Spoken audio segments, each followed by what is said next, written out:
तुम्ही परत परत एका दिवसात एक मुद्दा 3 वेळा मांडून उपयोग होणार नाही. आता बसा जरा पार. अभ्यंकर सभापती महोदय, उपमुख्यमंत्री 2 तासापासून उत्तर द्यायला बोलवलेत. 5:30 वाजता त्यांना उत्तर देणं अपेक्षित होतं. अभ्यंकरजी बोला. 259 मध्ये शालेय शिक्षणाविषयी मला जे काही बोलायचं आहे त्या 259 मधलं पालन करून मी काही बोलणार आहे. सभापती महोदय, बदल्या बढत्या हा विषय त्या 259 मध्ये आहे आणि दुसरा विविध शासकीय विभागामध्ये चाललेले गैरव्यवहार. काय काय नाही, दोन विषय आहेत त्याच्यामध्ये. बदल्या बढत्या हा एक विषय आहे आणि विविध शासकीय विभागामध्ये चाललेले गैरव्यवहार आहे. पुरतच फक्त मर्यादित मी बोलणार आहे. शिक्षण विभागामध्ये नाही ज्या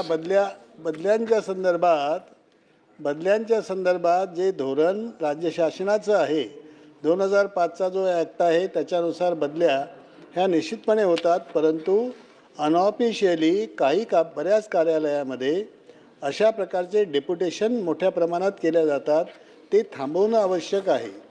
याचं कारण असं आहे की पदं भरल्या न गेल्यामुळे शाळेमधले काही कर्मचारी आहेत किंवा इतर खालच्या कार्यालयामधले कर्मचारी हे वरच्या कार्यालयामध्ये घेतल्या जातात आणि डेप्युटेशनवर त्या ठिकाणी वर्षानुवर्षे ठेवल्या जाते आहे. दुसरा माझा मुद्दा असा आहे की ACBच्या ट्रॅपमध्ये अडकलेले जे अधिकारी आहेत आणि ज्यांच्यावर इन्क्वायरी झालेली आहे अशा अधिकाऱ्यांना एक्झिक्युटिव्ह पोस्टवर ठेवू नये अशा प्रकारचा नियम असतानासुद्धा त्यांना एक्झिक्युटिव्ह पोस्टवर ठेवल्या गेलेलं आहे. पदोन्नत्या देताना आणि त्याच्यामध्ये पदोन्नतीसाठी नामनिर्देशन आणि पदोन्नती अशा प्रकारचं जे आहे त्याचे नियम पाळले जात नाही. हे आपल्या निदर्शनास मला आणायचं आहे. आश्वासित प्रगती योजना ही अत्यंत महत्त्वाची आहे कर्मचाऱ्यांच्या दृष्टिकोनातून.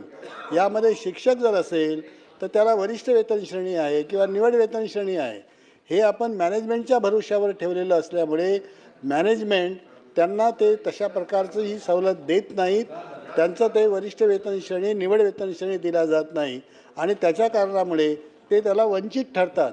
आणि म्हणून असे शेकडो शिक्षक, शेकडो मुख्याध्यापक असे आहेत की ज्यांना ही वरिष्ठ वेतन श्रेणी किंवा निवड वेतन श्रेणी ही मिळू शकलेली नाही. म्हणून हा अधिकार मुख्याध्यापकाला द्यावा. या ठिकाणी सुदैवाने शिक्षण मंत्री महोदय आहेत. मुख्याध्यापकाला जर अधिकार दिला तर हा शिक्षकांवर अन्याय होणार नाही.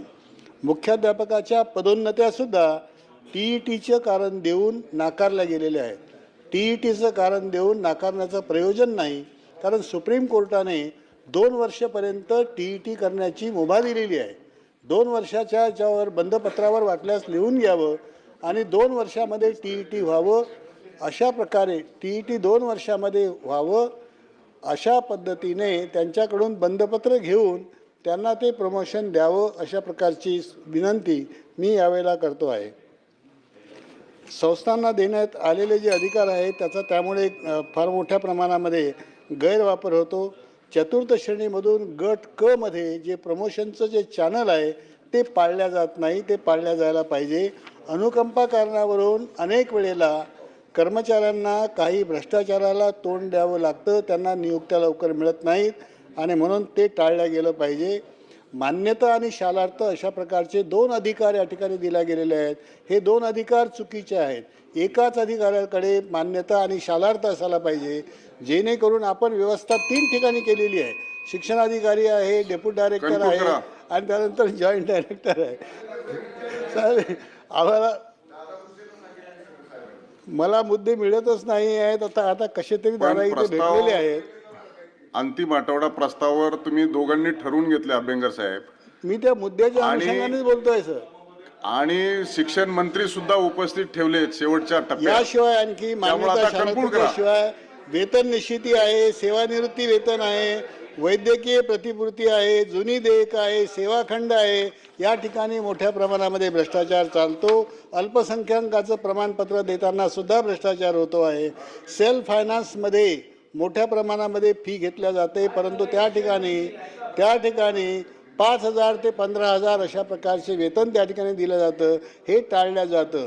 अनुदानित शाळा ज्या आहेत त्या शाळांमध्ये आपण कोणत्याही प्रकारचं वेतनेतर अनुदान खऱ्या अर्थाने देत नाही, म्हणून त्यांना काही प्रमाणात का होईना परंतु फी घेण्याची परवानगी जर आपण ऑफिशियली दिली तर ह्या शाळा चांगल्या प्रकारे तगू शकतील. राठोड एवढं तुम्हाला काय आपल्याला मांडायचे आता?